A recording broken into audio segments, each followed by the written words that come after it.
आप सभी delivery boys और राइडर्स के संघर्ष के नतीजे अब आने लगे हैं। और गुड न्यूज ये है कि केंद्र सरकार की मिनिस्ट्री ऑफ लेबर ने आप सबके लिए ड्राफ्ट सोशल सिक्योरिटी रूल्स अब जारी कर दिए हैं। ये रूल्स आप सबकी सोशल सिक्योरिटी को सुनिश्चित करने में मील का पत्थर साबित होंगे। मैं केंद्र सरकार की इस पहल का स्वागत करता हूं।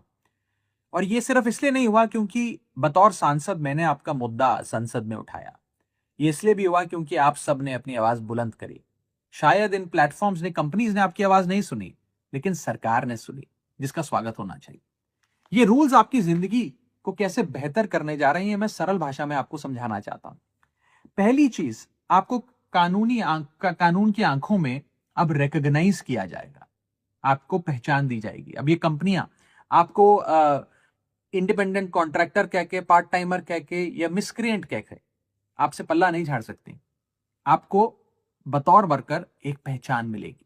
दूसरी चीज, यदि आप किसी एक प्लेटफॉर्म के साथ साल में 90 दिन या एक से ज्यादा प्लेटफॉर्म्स के साथ साल में 120 दिन काम करते हैं, तो आप सोशल सिक्योरिटी के हकदार हो जाएंगे, एलिजिबल हो जाएंगे। तीसरी चीज जो होने जा रही है वो ये है कि आपका अब पंजीकरण होगा, रजिस्ट्रेशन होगा, और सरकारी पोर्टल पर होगा, जिसके चलते आपको एक यूनिवर्सल अकाउंट नंबर मिलेगा और एक डिजिटल आईडी कार्ड मिलेगा। आपको एक सरकारी पहचान मिलेगी।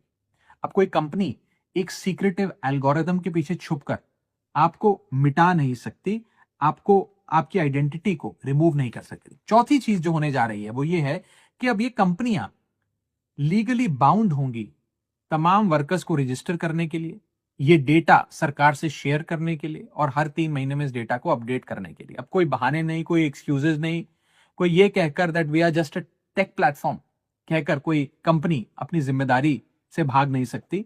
और अब आपको एक पहचान मिलेगी, जिसके चलते पांचवी चीज जो होने जा रही है वो ये है कि आप सबके लिए एक सोशल सिक्योरिटी फंड बनाया जा रहा है। ये सोशल सिक्योरिटी फंड में कंपनियां, ये प्लेटफॉर्म्स जो हैं, इनको अपनी आमदनी का एक परसेंटेज उसमें जमा करना होगा, और ये फंड आपकी सामाजिक सुरक्षा पे खर्च होगा। ये कोई चैरिटी नहीं है, ये कोई सीएसआर नहीं है, ये कोई बहाना नहीं है, ये एक स्टैट्यूटरी रिक्वायरमेंट है, कानूनी जिम्मेदारी है। और छठी और आखिरी चीज जो होने जा रही है वो ये है कि आप सबके लिए एक नेशनल सोशल सिक्योरिटी बोर्ड बनने जा रहा है, जो आपके वेलफेयर के लिए, कल्याण के लिए स्कीम्स बनाएगा, आपकी परेशानियां सुनेगा, और एक एक्सपर्ट कमेटी इन तमाम चीजों पर अध्ययन करेगी। ये जब 6 चीजें होती हैं तो ये दरवाजा खोल देती हैं आपकी सोशल सिक्योरिटी के लिए। सोशल सिक्योरिटी जैसे आपकी accident insurance, health insurance, life insurance, minimum wages, maternity और हेल्थ बेनिफिट्स, पेंशन और